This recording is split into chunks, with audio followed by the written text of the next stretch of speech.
Happy children's day. നമ്മുടെ first prime minister ആയിട്ടുള്ള ജവഹർലാൽ നെഹ്റു, അതായത് നമ്മുടെ സ്വന്തം ചാച്ചാജി, അദ്ദേഹത്തിനെ കുറിച്ചൊരു കുട്ടി സ്റ്റോറി മിസ് പറഞ്ഞു തരട്ടെ. നമ്മുടെ ചാച്ചാജി ഒരിക്കൽ അദ്ദേഹത്തിന്റെ വസതിയായിട്ടുള്ള തീമൂർത്തി ഭവനിൽ വെച്ചിട്ട് ഒരു വിരുന്ന് നടക്കുകയുണ്ടായി. അതായത് പാർലമെന്റിലെ പുതുതായി തെരഞ്ഞെടുക്കപ്പെട്ട MP-മാരൊക്കെ വെച്ചിട്ടുള്ള അവർക്ക് എല്ലാവർക്കും വേണ്ടിയിട്ടുള്ള ഒരു വിരുന്നായിരുന്നു അന്ന് നടക്കുന്നുണ്ടായിരുന്നത്. ഒത്തിരി അതിഥികളൊക്കെ അവിടെ എത്തിച്ചേർന്നിരുന്നു. നമ്മുടെ ചാച്ചാജിയും എല്ലാവരുടെ അടുത്തും നല്ല സന്തോഷത്തോടെ സ്നേഹത്തോടെ സംസാരിച്ചുകൊണ്ടിരിക്കുകയായിരുന്നു. അതോടൊപ്പം തന്നെ അവിടെ മൊത്തം നല്ല ഭക്ഷണത്തിന്റെ ഒക്കെ സ്മെല്ലൊക്കെ മൊത്തത്തിൽ ഇങ്ങനെ പരന്നിരുന്നു. അപ്പോഴാണ് നമ്മുടെ ചാച്ചാജി കുറെ കുട്ടികളുടെ സൗണ്ട് ഒക്കെ കേൾക്കുന്നത്. അപ്പൊ അദ്ദേഹം ഇങ്ങനെ നോക്കി എവിടെ നിന്നാണ് ഈ ശബ്ദം കേൾക്കുന്നത് എന്ന് നോക്കിയപ്പോൾ നമ്മുടെ തീൻമൂർത്തി ഭവനിന്റെ പുറത്തെ മതിലിൽ നിന്നാണ് ആ സൗണ്ട് ഒക്കെ കേൾക്കുന്നത്. അപ്പൊ അദ്ദേഹം ചെന്ന് നോക്കി എന്താണ് അവിടെ സംഭവിക്കുന്നത് എന്നുള്ളത്.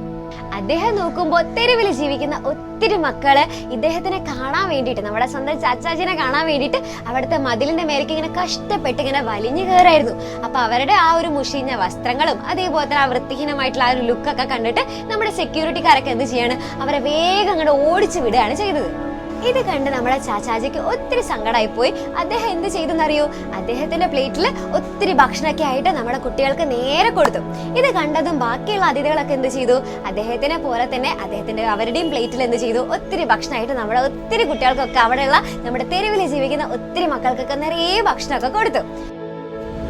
ഇത്രയധികം നമ്മുടെ കുട്ടികളെ സ്നേഹിച്ചിരുന്ന നമ്മുടെ സ്വന്തം ചാച്ചാജിയുടെ ജന്മദിനമായിട്ടുള്ള November 14 നമ്മുടെ ശിശുദിനമായിട്ട് ആഘോഷിക്കുന്നത്. അപ്പൊ ഈ ഒരു ദിവസം എന്ന് പറയുന്നത് എന്റെ കുട്ടികൾ നല്ലോണം എൻജോയ് ചെയ്യേണ്ട ഒരു ദിവസമാണ്. അപ്പൊ എല്ലാവർക്കും ഒരിക്കൽ കൂടി ഹാപ്പി ചിൽഡ്രൻസ് ഡേ.